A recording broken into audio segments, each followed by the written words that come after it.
Welcome to Monologues by Hassie, where I'm going to be dropping unsolicited brain dumps from the depths of my grey matter. I'll talk about life, money, society, and self-development, plus whatever else lies up there, whilst hopefully not getting cancelled in the process.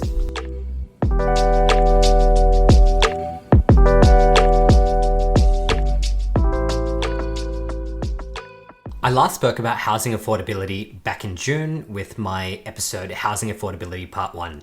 And as part of that episode, I promised that I'd come back and speak about what policies I would implement if I were in charge of it can be a generic housing market, but for all intents and purposes, let's say I'm talking about the Australian housing market, what policies would I personally push through? And if you haven't listened to that episode, I'd recommend you to pause this episode and potentially go back. That said, by all means, feel free to keep listening. Now, onto the topic. What's happened since June in the Australian, or should I say the Sydney housing market? Well, we've had consecutive interest rate rises for the last few months, and the first Tuesday of September is coming up in just 2 days, and it's likely that the Reserve Bank of Australia will raise interest rates. Now, the falls haven't been dramatic, but I guess I'd say the market's stalling. I personally haven't been out on the market looking for properties. I've kind of just been swiping on real estate, the realestate.com.au app, and really just kind of browsing via the internet. But I'm not too keen to go in at the moment because I think the cost of servicing a mortgage has gone up significantly with these rate rises, but I haven't really seen the falls in prices of houses and units, at least not in the areas that I'm looking at. But I do know that in some of the more expensive pockets of Sydney that there have been more, measurable drops in house prices. Now, with all of that out of the way, what would I do to improve housing affordability? I think the first thing that I need to talk about is why is there a problem with housing affordability in big cities like Sydney and major cities across the world, especially in many advanced economies, right? So if we look at the UK, Canada, Australia, why do we have cities where house prices have absolutely exploded over the last 10 to 20 to 30 years? And the answer comes down to the availability of credit. When the average punter goes to purchase a home, they do not pay with cash. They generally take out a mortgage. They put a 20% deposit down. Typically, they could be paying, putting a small deposit down and paying what in Australia is called lender's mortgage insurance. But they'll generally be borrowing 80+ % of the purchase price. So in a city like Sydney, where the median house price peaked earlier this year at 1.6 million Australian dollars, the average person is, the median person who's putting a 20% deposit, they're taking a mortgage of at least 1.3, 1.4 million, right? Something in that ballpark. And that is fundamentally, in my opinion, that's what's driving house prices, right? It's whilst immigration and I guess having more people and demand for resources does increase the, demand for housing, the greater contribution to the price of houses is not demand from more people in cities. It's actually the fact that there's just more credit availability to the people who are going to buy houses. Because remember, no one's purchasing a house outright, or very few people purchase houses outright, right? Using their own cash. They're borrowing money. They're taking out a mortgage to purchase this house. So if all of a sudden the banks decided that across the board they're going to allow people to borrow less money, well, guess what? House prices will drop.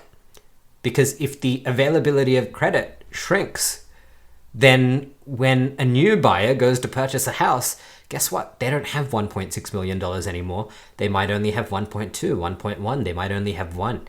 And that ultimately, in my opinion, is the factor that's driven house prices in the first place. Now, how would I address this? I think the first thing that I'd like to see is housing being... I would like to see housing not be a speculative asset. Considering that housing is something that people need to live in. It is not it's not an asset class like shares, ETFs, bonds, it's not a financial instrument. It's something that people just need. People need a roof over their head. So why should we turn that into a speculative asset?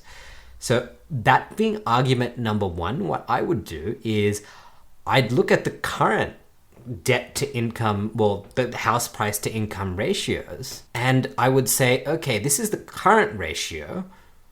We're going to keep it as it is, but we're going to make sure that this ratio, that's the upper limit. So in essence, the first kind of policy implementation I'd make is I would tie credit growth in residential property to wage growth.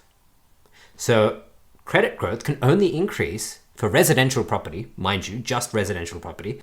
Credit growth can only increase in residential property if there is wage growth in the broader economy. What this means is that in 20 years' time, if like a 25-year-old in 20 years' time goes to buy a house, at the very worst scenario, the most they should be paying is the same income to price ratio that somebody like I would have to pay today.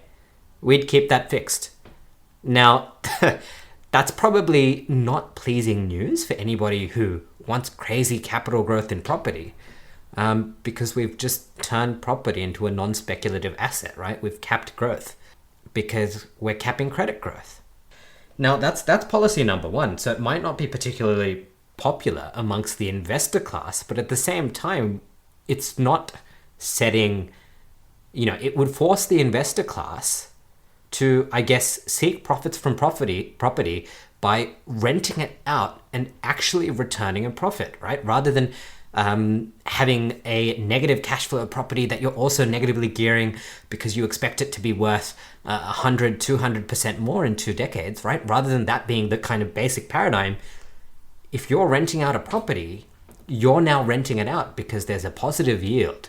And you can have your depreciation schedule and, negatively gear that if you want. Remember, negatively gearing is not inherently negative cash flow, but I think it would encourage property investors to actually profit off their rentals. So you're only keeping people in the market. And remember, you do want landlords in the market, but you want those landlords to be in the market because that property is generating them revenue, right?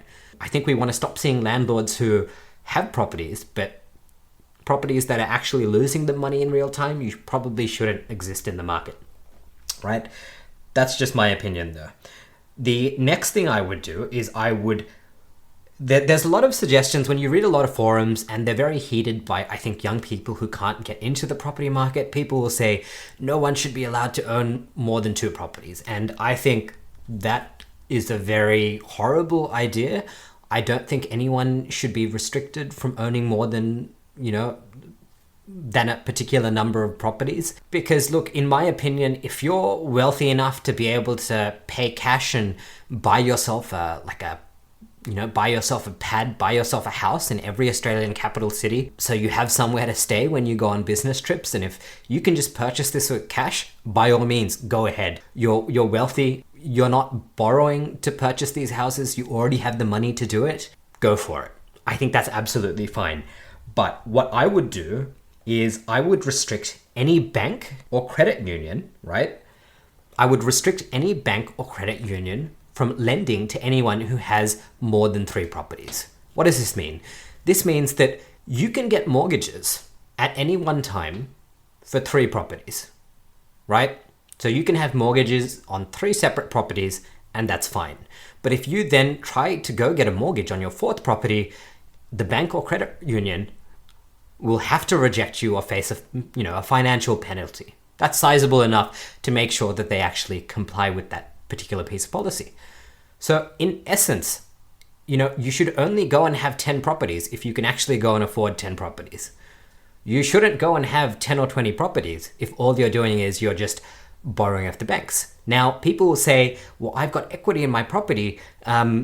I was going to use this to buy another investment property. I think what the change that should happen, both in the kind of Australian property mindset, we are a very property focused society, which again, isn't great. It's just something we like to speculate on.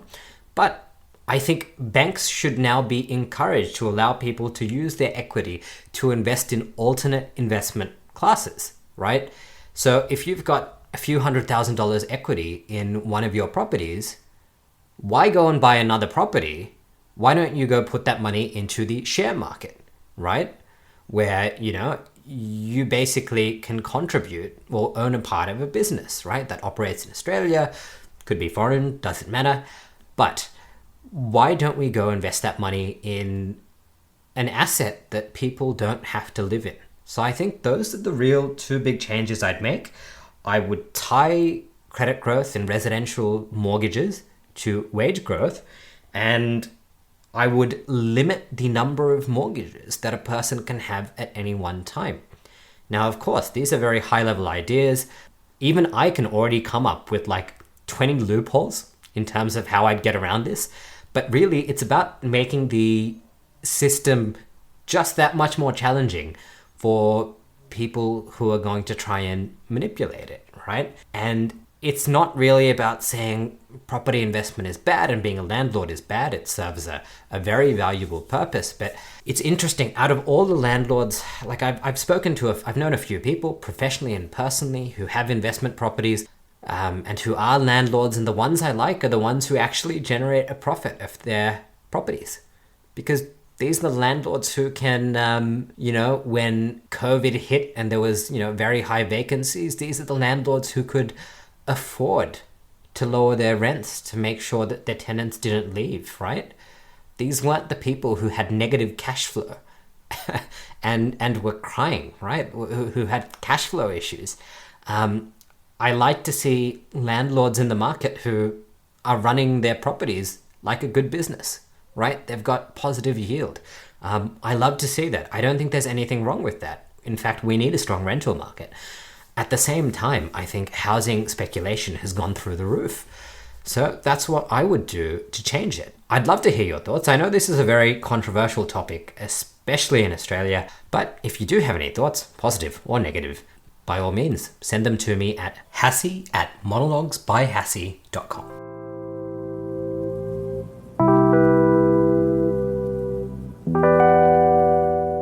You've just made it through another episode of Monologues by Hassie. It brings me great pleasure to know that you made it to the end. To listen to more episodes, subscribe on your favorite podcast app or visit monologuesbyhassie.com.